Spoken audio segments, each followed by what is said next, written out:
Hi friends, இது உங்க Learn with GMK. இன்னைக்கு நம்ம இந்த வீடியோல பார்க்க போறது 8th ஸ்டாண்டர்ட்ல உள்ள தமிழ் வினைமுற்று அப்படிங்கற கான்செப்ட் தான் நம்ம பார்க்க போறோம். இரண்டாவது இயல்ல இது உங்களுக்கு கொடுத்திருப்பாங்க. இந்த வீடியோ நீங்க TNTET அடுத்த STT எக்ஸாம் ப்ரிப்பேர் பண்றீங்க அப்படினா உங்களுக்கு ரொம்பவே ஹெல்ப்ஃபுல்லா இருக்கும். அதுக்கு முன்னாடி நம்ம வீடியோவை இப்ப பார்க்கறவங்க புதுசா பார்க்கறவங்க மறக்காம நம்ம சேனலை சப்ஸ்கிரைப் பண்ணிக்கோங்க. ஆல்ரெடி பார்க்கறவங்க பண்ணாம இருந்தாலும் சப்ஸ்கிரைப் பண்ணிக்கோங்க. இந்த வீடியோ பிடிச்சிருந்துச்சு அப்படினா மறக்காம ஒரு லைக் பட்டன் தட்டிடுங்க. இப்போ நம்ம வீடியோக்குள்ள போகலாம். வினைமுற்று. சோ வினைச்சொல் அப்படினா என்னன்னு தெரியணும். அப்பதான் நமக்கு வினைமுற்று அப்படிங்கிறது என்னன்னு கண்டுபிடிக்க முடியும். சோ வினைச்சொல் அப்படினா என்ன?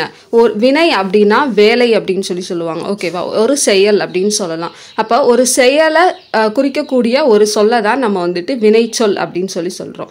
அத தான் கொடுத்திருக்காங்க. ஒரு செயலை குறிக்கும் சொல் வினைச்சொல் அப்படினு சொல்றோம். எடுத்துக்காட்டா படித்தான். அவன் படிக்கிறான். படிக்கிறதுங்கிறது ஒரு செயல். ஆடுறது ஒரு செயல். பறக்கக்கூடியது ஒரு செயல். போறது ஒரு செயல். பார்க்கிறது ஒரு செயல்.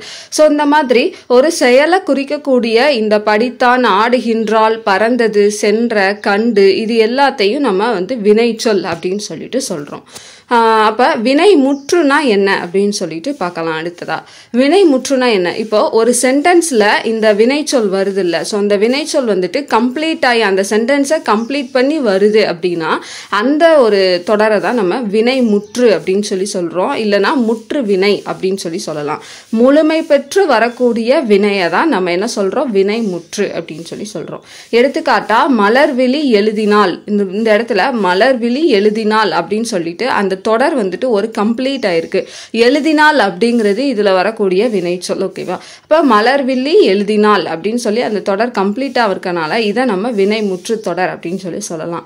கண்ணன் பாடுகிறான், மாடு மேயும், இது எல்லாமே வினைமுற்று தொடருக்கான எடுத்துக்காட்டு தான். இந்த வினைமுற்ற ரெண்டு வகையா பிரிக்கிறாங்க. ஒன்னு தெரிநிலை வினைமுற்று, இன்னொன்னு குறிப்பு வினைமுற்று. இது போக வியங்கோல் வினைமுற்று அப்படிங்கிறதும் நம்ம ஒன்று பார்ப்போம். ஸோ இங்கே நமக்கு கொடுத்துருக்கிறது இரு வகைப்படும் அப்படிங்கிறது தான் கொடுத்துருக்காங்க. அந்த இரண்டு வகை என்னென்ன அப்படின்னா தெரிநிலை வினைமுற்று, குறிப்பு வினைமுற்று. இப்போ நம்ம தெரிநிலை வினைமுற்று அப்படின்னா என்னன்னு பார்க்கலாம். இப்போ ஒரு செயல் நடக்குது, அதாவது ஒரு வேலை ஒரு இடத்துல நடக்குது. அப்போ அப்படி நடக்கும்போது அந்த நடைபெறுவதற்கு செய்பவர், அந்த வேலையை யாரு செய்யறாங்க அப்படிங்கிறது. ஓகேவா? ஸோ செய்பவர், கருவி, நிலம், செயல், காலம், செய்பொருள். மொத்தமா பார்த்தீங்கன்னா 6 வரும். செய்பவர், கருவி, நிலம், செயல், காலம், செய்பொருள் அப்படின்னு சொல்லிட்டு 6 வரும். இந்த 6மே ரொம்ப முக்கியமானது. எதுக்கு? தெரிநிலை வினைமுற்றுக்கு. இந்த 6மே ஒரு சென்டென்ஸ்ல வெளிப்படையா வருது அப்படின்னா அதை தான் நம்ம தெரிநிலை வினைமுற்று அப்படின்னு சொல்றோம். ஓகேவா? ஸோ இந்த 6 கான்செப்டும் நமக்கு வெளிப்படையா வந்துச்சுன்னா அது தெரிநிலை வினைமுற்று. இப்போ எடுத்துக்காட்டா ஒரு வாக்கியத்தை கொடுத்துருக்குறாங்க. மாணவி கட்டுரை எழுதினால் அப்படின்னு சொல்லி கொடுத்துருக்குறாங்க. இதுல செய்பவர் யாரு அப்படின்னா மாணவி.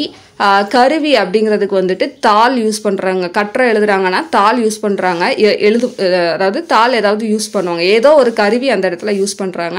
அது போக எழுதுறதுக்கு எழுதுகோல் பயன்படுத்துறாங்க.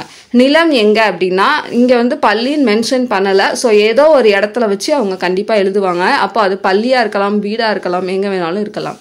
காலம் அப்படிங்கிறது எழுதினால் அப்படிங்கிறனால அது இறந்த காலத்தை நம்மளுக்கு உணர்த்துது. செய்பொருள் என்ன செய்யறாங்க? கட்டுரை எழுதுறாங்க. அப்ப கட்டுரை. செயல் என்ன செஞ்சிட்டு இருக்காங்க? எழுதுறாங்க. ஸோ எழுதுதல் அப்படிங்கிறது. இந்த மாதிரி 6யுமே நமக்கு வெளிப்படையா காமிச்சிச்சு அப்படின்னா அதை நம்ம தெரிநிலை வினைமுற்று அப்படின்னு சொல்றோம். ஓகேவா? அடுத்ததா நம்ம பார்க்க போறது குறிப்பு வினைமுற்று. குறிப்பு வினைமுற்று அப்படிங்கிறது பொருள், இடம், சினை, குணம், தொழில் இந்த மாதிரி 5 இதை வெளிப்படையா காட்டும். ஆனா காலத்தை வெளிப்படையா காட்டாது. இதை நல்லா நோட் பண்ணிக்கோங்க. குறிப்பு வினைமுற்று எதை வெளிப்படையாக காட்டாது அப்படின்னு சொல்லிட்டு கேட்கலாம். காலம். காலத்தை குறிப்பு வினைமுற்று வெளிப்படையா காட்டாது அப்படிங்கிறத நோட் பண்ணிக்கோங்க.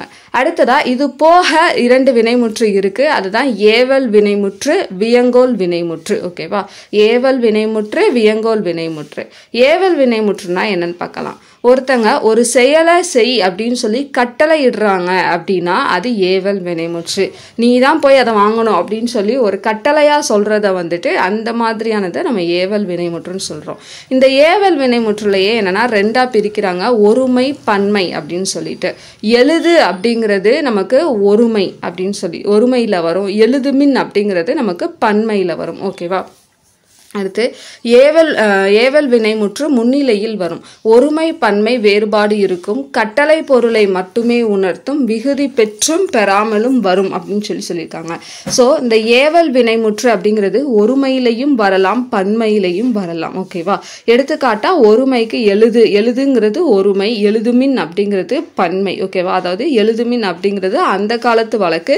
இந்த காலத்து வழக்குப்படி எழுதுமின் அப்படின்னா எழுதுங்கள் அப்படிங்கிறது தான் என்னன்னா பொருள் தரும். அப்ப எழுதுங்கள் அப்படிங்கிறது நமக்கு பன்மை சொல், எழுதுங்கிறது ஒருமை சொல். ஓகேவா?